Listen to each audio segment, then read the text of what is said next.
Everything, thank you udah klik video ini dan selamat datang di Miss Justing. Apa kabar dunia? Sarangnya.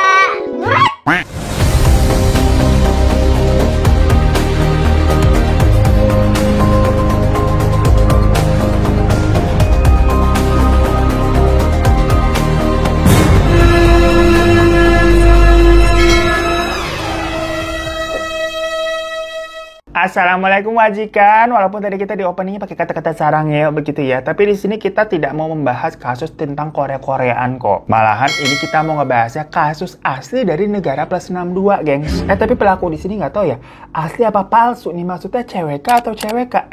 Gimana di sini kita membahas seorang cewek bernama Siska Saranghae. Saranghae beruci tembak dalam. Ya mungkin kalian udah ada yang pernah lihat ya sama orang ini atau ngerasa kayak tahu tapi pernah lihat di mana gitu waktu gua mimpi buruk kali.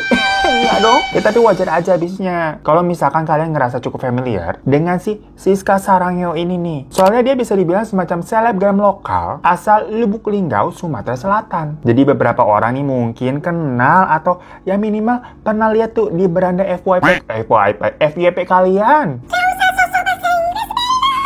Iya tahu Mbak Pelu. Kita di sini ditemenin nih sama Baby Yoda. Gemes banget ya, dikasih nama nih siapa nih? Kalau di luar negeri aslinya kan namanya Yoda, ini berhubung lokal namanya Yudi aja kali ya. Tapi kecil-kecil mulutnya ini juga agak-agak cabai rawit nih. Temennya si Kiki. Kiki apa kabar? Di mana gitu ya? Pada kangen gak lo sama Kiki? Tuh kan, kurang ajar kan anaknya. Yaudah gak apa-apa, dia dipangku aja, gak usah on frame ya. Udah gak apa-apa, lu diam aja lu. Nah, Siska ini, itu emang laki-laki yang berdandan seperti wanita, gengs. Ya, atau emang sebutannya waria ya. Wanita, tapi pria. Mirip-mirip Incismatic, tau gak lu? Yang kemarin viral gara-gara tobat habis nonton film Siksa Neraka. Langsung hijrah gitu dan pakai nama aslinya ternyata Yanto. Ya semoga kalau Incismatic itu istiqomah gitu ya. Masya Allah, tabarakallah. Nah kalau Siska ini sayangnya beda cerita yang sama si Incismatic. Walaupun dia di awalnya sering menyajikan konten-konten yang kocak, yang ibaratnya mah dia nggak usah ngapa-ngapain, ngelihatnya juga ketawa ya. Karena kan penampilannya tuh macam makhluk astral tuh, kayak si Baby Yoda nih kan makhluk astral. Ya tapi kita kurang tahu ya dia suka ngejar sama makan hewan ternak warga apa enggak.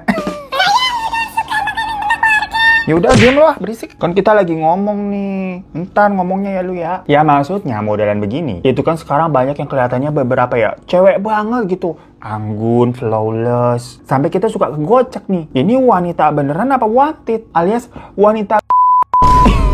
Nah, tapi Siska Saranghae ini kagak ada anggun-anggunnya gitu, gengs. Lah dia kalau pakai bedak juga tebal banget, macam anak SD baru dibedakin gitu abis mandi. Mama mau ke kondangan juga kalah gua rasa tuh bedaknya. Tapi dia bedakin muka doang, leher kagak, jadinya belang gitu, kontras. Iya bener juga, tapi kata si dia ya, kita kalau pakai skincare kan kadang di muka doang kagak sampai ke leher, jadi kadang suka belang begitu.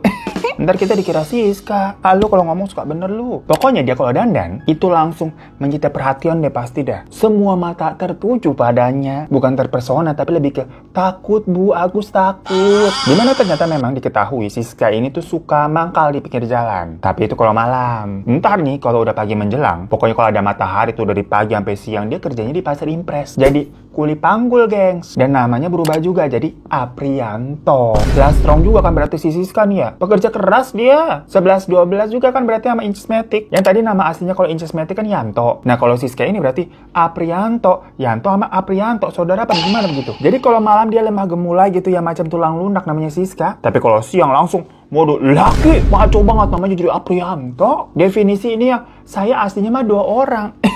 Nah, waktu di tahun 2019, pas Siska lagi berusia 39 tahun, dia tuh memang dikenal sama warga sekitar sana sebagai sosok yang baik dan sosok yang kocak. Karena Siska ini tuh tinggalnya numpang di semacam wisma atau rumah kos gitu lah, gengs. Dan selama numpang di sana tuh, dia dekat dengan para penghuni wisma sana. Akrab lah, suka ngelucu juga, istilahnya dia menjadi hiburan sama warga sana. Walaupun kalau malam dia suka berubah jadi makhluk astral ya. Tapi mah dia nggak pernah ganggu, nggak pernah nyolong juga, anaknya rapi, wangi, nggak jorok, pokoknya macem cewek-cewek perawan desa begitu.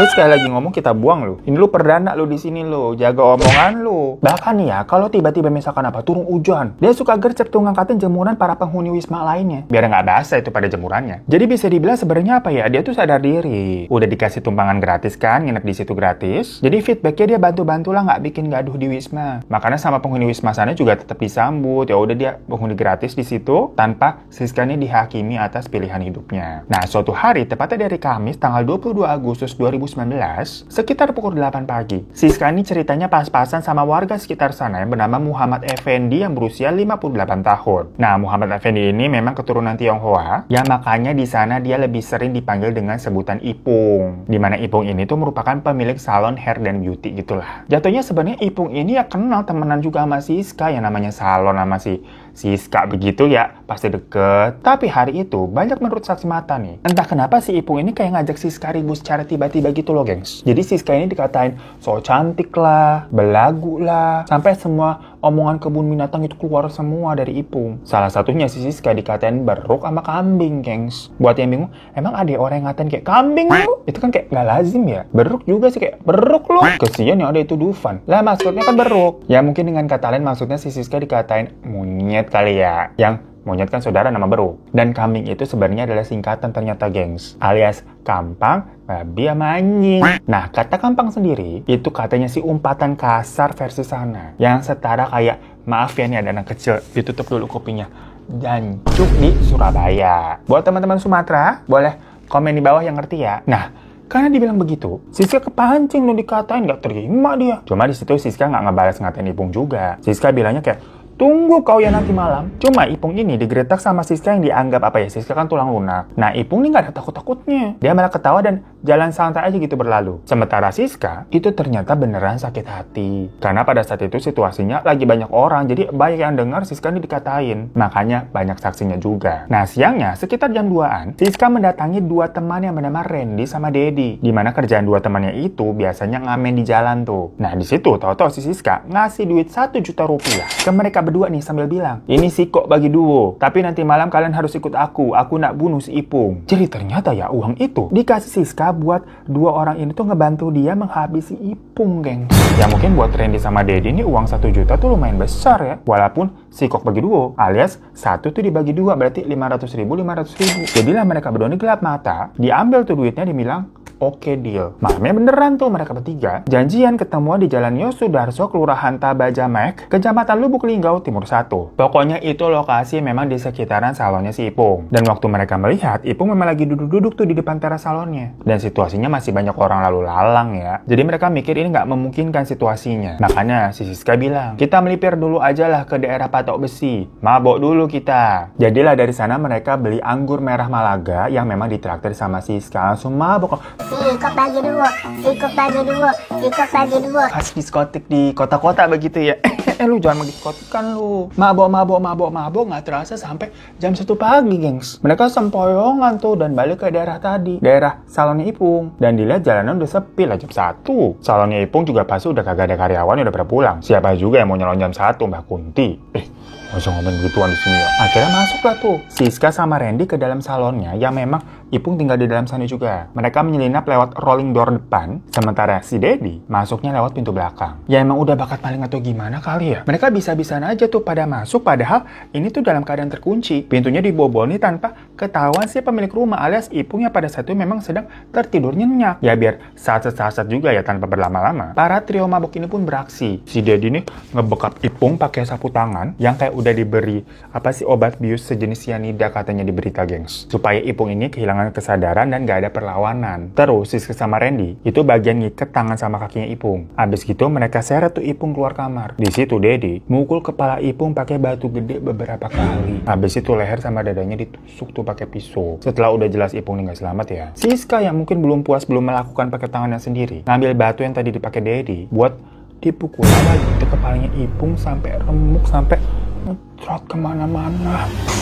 Serem banget ya. Dengan bentukan kepala Ipung yang udah berceceran begitu semuanya, Siska tetap nusuk Ipung lagi sebanyak 3 kali, gengs. Yang menandakan memang Siska ini kayaknya dendam banget nih ke Ipung nih. Setelah itu barulah tali pengikat Ipung mereka lepas. Dan mereka pergi tanpa membereskan semuanya. Jadi kondisinya tadi habis muncrat di mana-mana gitu ya nggak diberesin. Besok paginya sekitar jam 9, karyawan Ipung yang bernama Yeni dan Leni itu datang tuh ke salon buat kerja kayak biasanya kan. Tapi dilihat kok tumben-tumbennya jam segitu nih, rolling door salon belum dibuka. Cuman keadaannya baru keangkat sedikit gitu loh, kayak sedikit rusak juga. Yang biasanya jam segitu minimal udah dibuka full. Ya walaupun mungkin di dalam belum siap menerima tamu ya, tapi seenggaknya udah dibuka-bukain semua gitu biar udaranya masuk kan, bersih-bersih dulu. Ngerasa nggak biasanya si bos begini nih? Ya ini sama Leni tuh manggil tukang tambal ban yang memang ada persis di depan salon Ipung. Si tukang tambal bannya itu namanya Pak Panji. Mereka diminta tolong buat ditemenin ke dalam buat ngecek, karena kan tadi keadaan rolling doornya kayak ada yang aneh gitu nih, ada yang maling atau gimana, takutnya sujon. Nah pada saat itu juga kebetulan ada tetangga sebelah mereka namanya Pak Erwin. Jadi sekalian bareng-bareng dah semuanya ngecek tuh ke dalam. Ya udah mereka berempat nih mencoba membuka rolling doornya, memang sudah kelihatan sedikit dibuka paksa gitu kan. Pas rolling door dibuka, mereka masuk, mereka menemukan itu Ipung yang kondisinya tadi udah serem banget, darah di mana-mana, dan yang paling serem ya itu kepalanya hancur.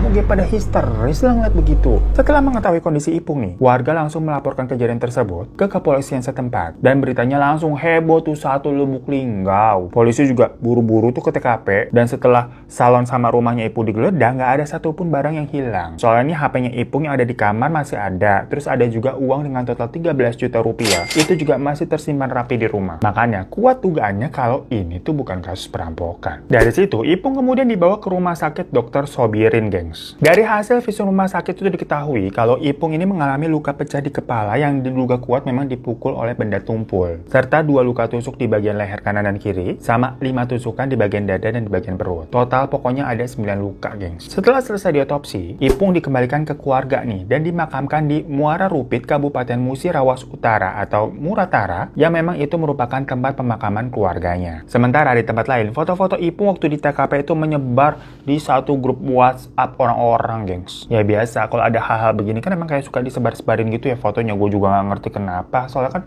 padahal serem ya, ngapain ngeliat foto begitu, kurang etis juga maksudnya. Sampai akhirnya foto itu sampai ke salah satu penghuni Wisma, tempat Siska numpang tinggal. Ditunjukin lah foto itu ke Siska. Karena kan banyak orang-orang yang tahu memang Siska itu kenal sama Ipung. Dan si Ipung ini juga kayak suka ngata-ngatain Siska gitu kan. Kayak yang siang sebelum kejadian. Dibilang tuh sama penghuni Wismanya, Siska ini orang yang suka ngata-ngatain kau. Dan dengan lemah gemulai si Siska bilang, ih ngeri, katanya gitu. Kayak nggak mau lihat, ngeri. Nah sama si penghuni Wisma dibilang lagi, jangan ngeri-ngeri kayak kau terlibat. Tidak nian kak. Nah kenapa si penghuni Wisma itu sampai bisa bilang begitu? Ternyata bukan sekedar asal ngomong doang, gengs. Enggak. Soalnya ya, sebelumnya nih ternyata si Siska itu emang adalah seorang residivis dari kasus pembunuhan juga, gengs. Jadi sebenarnya si Siska ini itu orang asli Empat Lawang, di mana itu salah satu kabupaten di Provinsi Sumatera Selatan juga. Dan di sana dia pernah terlibat kasus pembunuhan seorang PNS di tahun 2006 dan telah dihukum 4 tahun penjara. Selama di penjara pun, dia sempat nikam seorang tahanan yang membuat hukumannya diperpanjang lagi selama 1 tahun jadi total 5 tahun. Pokoknya si Siska ini tuh bebas-bebas di tahun 2017. Tapi habis itu dia kembali melakukan tindakan kriminal, di mana katanya dia ngejar-ngejar seorang anak itu sampai membawa pisau. Si anaknya itu sih selamat, tapi perbuatannya itu membuat si Siska di penjara lagi, gengs, karena apa ya, membuat kegaduhan dan dibilang kayak neror orang gitu, jadi di penjara lagi setahun. Tahun 2018 bebas kan, cuma mungkin apa ya, dia nggak punya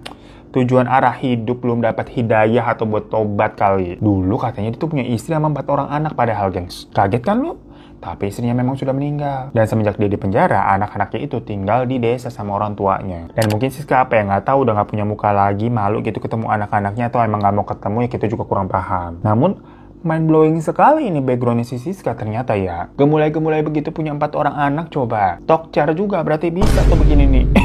Berber kayak 2 orang. Karena kalau lagi dalam keadaan gemulai jadi sosok si Siska, dia mah apa baik, rese, sampai disayang sama para penghuni Wisma. Dia juga katanya punya prinsip, kerja apa aja yang penting nggak maling. Jadi istilahnya walaupun apa ya, jadi waria tapi nggak ganggu orang gitu, nggak ngejar ternak warga.